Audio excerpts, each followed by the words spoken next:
सन 1977 में एक पिक्चर आई थी। उस पिक्चर का नाम था the spy who loved me. James bond series की इस पिक्चर में एक किरदार हुआ करता था और उस किरदार का नाम था क्यू। क्यू का एक बड़ा ही मशहूर तकिया कलाम था इस पिक्चर में, और ये तकिया कलाम वो तब इस्तेमाल करता था जब जेम्स बॉन्ड का ध्यान वो अपनी बातों पर खींचना चाहता था। और वो तकिया कलाम कुछ यूं था, now pay attention 007, now pay attention 007। यही कहकर क्यू का जो किरदार था वो जेम्स बॉन्ड का किरदार निभाने वाले रोजर मूर का ध्यान अपनी बातों पर खींचा करता था। पर 1976 की उस रात फिल्म में जेम्स बॉन्ड का किरदार निभाने वाले रोजर मूर का ध्यान भी एक ऐसी ही चीज ने अपनी ओर खींचा जो अगले कई दिनों तक उनकी नींद उड़ने का सबब बन गई। खैर, अब चलते हैं साल 1976 में, जब इस फिल्म की शूटिंग इजिप्ट के रेगिस्तानों में हो रही थी। एक शाम जब फिल्म में मुख्य भूमिका निभाने वाले रोजर मूर दिन भर की शूटिंग के बाद थक कर अपने होटल पे पहुंचे और खाना खाकर बिस्तर पर आराम करने के लिए लेटे, तो उन्हें कुछ अजीब सी कैफियत महसूस हुई। हालांकि होना तो ये चाहिए था कि दिन भर के थके रोजर को बिस्तर पर लेटते ही नींद आ जानी चाहिए थी, पर ऐसा हुआ नहीं। बावजूद थकान के रोजर को नींद नहीं आ रही थी और उन्हें बेचैनी सी महसूस हो रही थी। तभी उन्होंने गौर किया कि उनके कमरे की खिड़की के बाहर कोई एक धुंधली सी आकृति मंडरा रही है। शुरू में रोजर ने इसे नजरअंदाज करने की कोशिश की और खुद को ये कहकर समझाने लगे कि हो सकता है चूंकि वो दिन भर के थके हों, ऐसे में उन्हें कोई हेलुसिनेशन हो रही हो। और ये सोचकर रोजर ने अपना ध्यान बाकी चीजों पर केंद्रित करने की कोशिश की। और जब कुछ देर बाद फिर से रोजर का ध्यान खिड़की की ओर गया तो उन्होंने देखा कि वो काया अब भी वही है। रोजर की असहजता उस काया की वजह से बढ़ती जा रही थी। खैर, अंत में रोजर खिड़की की ओर लपके और पर्दे को खींचकर खिड़की को बंद कर दिया और सोने की कोशिश करने लगे।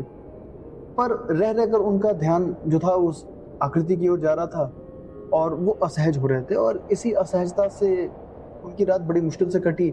जैसे तैसे उन्हें नींद आई और फिर अगली सुबह हो गई। खैर, अगले दिन रोजर उठे और रूटीन के हिसाब से अपनी शूटिंग पर चले गए। शूटिंग करके उस रात जब फिर होटल में रोजर लौटे और खाना खाकर जैसे ही लेटे, उन्हें फिर से वही काया अपने कमरे की खिड़की के बाहर तैरती हुई दिखाई दी। पर जो चीज सबसे अधिक असहज करने वाली थी वो ये थी कि जो काया पिछली रात थोड़ी धुंधली सी, थोड़ी सी अस्पष्ट दिखाई दे रही थी, इस रात वो काया काफी साफ और काफी उभरी हुई दिख रही थी।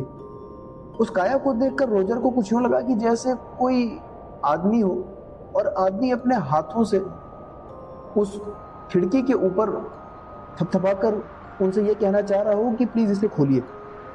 खैर, परेशान रोजर ने फिर से वही किया जो उन्होंने पिछली रात को किया था।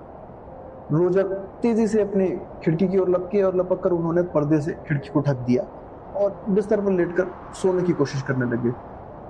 पर रह रहकर वो परछाई का ख्याल उन्हें असहज कर रहा था और उसी असहजता के कारण उन्हें नींद नहीं आई।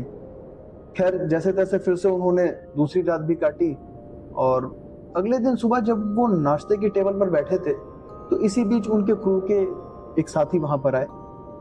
काफी देर तक उहापोह की स्थिति में फंसे रोजर ने आखिरकार फैसला किया कि वो अपने पिछली 2 रातों का जो अनुभव था अपने उस क्रू के साथी के साथ साझा करेंगे।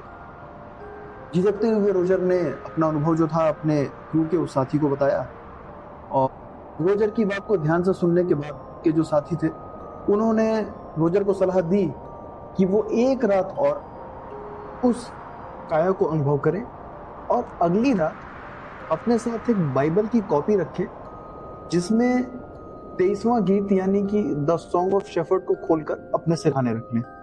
खैर, अपने दोस्त की बात पर अमल करते हुए जैसे तैसे रोजर ने वो रात काटी। हालांकि ये रात पिछली रात से भी अधिक मुश्किल से कटी, क्योंकि इस रात जो काया इनके खिड़की के बाहर थी, ना सिर्फ उसका चेहरा और हाथ दिखाई दे रहा था, बल्कि उसके चेहरे पर एक्सप्रेशंस भी दिखाई दे रहे थे।